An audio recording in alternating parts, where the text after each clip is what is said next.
Hi friends, welcome to Chandrika Koniki Yadav YouTube channel. ఈ వీడియోలో మనం ఉసిరికాయ నిల్వ పచ్చడి ఎలా చేసుకోవాలో చూద్దాం. అందుకోసం ముందుగా ఉసిరికాయలను అయితే 1 kg తీసుకోండి. ఆ ఉసిరికాయల్ని వాటర్ తో నీట్ గా క్లీన్ చేసుకున్న తర్వాత ఒక కాటన్ క్లాత్ లేకుంటే టవల్ తీసుకొని నీట్ గా ఆ వాటర్ మొత్తం పోయేలాగా నీట్ గా క్లీన్ చేసుకోండి. తర్వాత కొంచెం సేపు ఆ క్లాత్ మీదే ఆరబెట్టుకోండి. ఆ ఉసిరికాయలు డ్రై అయిన తర్వాత ఇలా ఒక ప్యాన్ లో ఆయిల్ వేసుకోండి. ఆ ఆయిల్ లో ఈ ఉసిరికాయలు ఫ్రై చేసుకోండి. ఆయిల్ అనేది కొంచెం ఎక్కువగానే తీసుకోండి, ఎందుకంటే ఈ ఆయిల్ ని మనం మళ్ళీ ఆ పచ్చడిలో వేసుకోవాలి. అంటే పచ్చడి మునిగేలాగా ఆయిల్ తీసుకోవాలి. ఇలా ఉసిరికాయలన్నిటిని బాగా డీప్ ఫ్రై చేసుకోండి. ఉసిరికాయలన్నీ ఫ్రై అయ్యే లోపు మనమైతే చింతపండుని నానపెట్టుకోవాలి. కొలత చెప్తాను వినండి. కేజీ ఉసిరికాయలకి 1/2 కిలో చింతపండు పడుతుంది. ఉసిరికాయని నేను ఈ వీడియోలో చూపిస్తున్న విధంగా ఫ్రై చేసుకోండి. తర్వాత మనం ముందుగా నానపెట్టుకున్న చింతపండునైతే ఇలా గుజ్జు తీసుకోండి. మనం పులిహోరలోకి తీసుకుంటాం కదా, సేమ్ అలా తీసుకోండి. తర్వాత ఈ విధంగా ఫ్రై అయిన ఉసిరికాయల్ని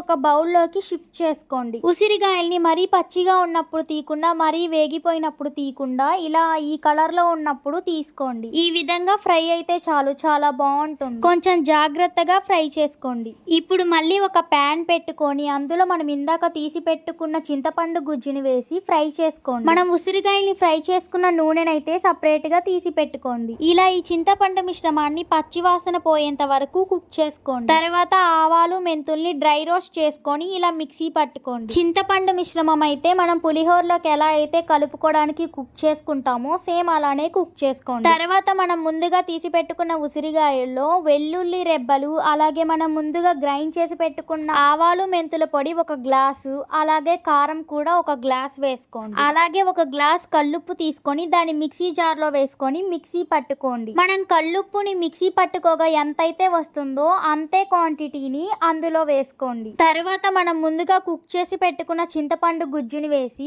బాగా మిక్స్ చేసుకోండి. ఇందాక నేను వేసిన ఆవాలు మెంతిపిండి క్వాంటిటీ చెప్తాను. 1 గ్లాస్ ఆవపిండి, అలాగే 1 స్పూన్ మెంతిపిండి వేసుకోండి. ఇప్పుడు నేను చెప్పింది అయితే మిక్సీ పట్టిన తర్వాత క్వాంటిటీ చెప్పాను. మెంతిపిండి అయితే ఎక్కువగా తీసుకోకండి, అంటే కేజీకి 1 స్పూన్ మాత్రమే తీసుకోండి, అంతకన్నా ఎక్కువ మాత్రం తీసుకోవద్దు. మెంతిపిండి ఎక్కువ వేస్తే పచ్చడి అనేది మనకి చేదు వస్తుంది. సో అందుకని నేను చెప్పినట్లే 1 స్పూన్ తీసుకోండి. ఇప్పుడు నేను చెప్పిన క్వాంటిటీస్ అన్ని అయితే 1 కేజీ ఉసిరికాయలకి. ఏది మిస్ చేసుకోకుండా జాగ్రత్తగా చేసుకోండి, ఎందుకంటే ఇది నిల్వ పచ్చడి. ఏది ఎక్కువైనా ఏది తక్కువైనా మనకి టేస్ట్ అనేది మారిపోతుంది. సో జాగ్రత్తగా చూసి చేసుకోండి. ఇలా ఇందులో స్పైసెస్ అన్ని కలిసేలాగా మిక్స్ చేసుకున్న తర్వాత కొన్ని ఆవాలని నూనెలో వేయించుకొని వేసుకోండి, అంటే మధ్య మధ్యలో తగులుతూ ఉండటానికి. మరీ ఎక్కువ వేసుకోకండి. మనం పోపు పెట్టుకోవడానికి వేసుకుంటాం కదా, అంత కొంచెం వేసుకుంటే సరిపోతుంది. తర్వాత మొత్తం నీట్ గా కలుపుకోండి. మనం ఇందాక ఉసిరికాయల్ని డీప్ ఫ్రై చేసుకున్న నూనె పక్కన పెట్టుకున్నాం కదా,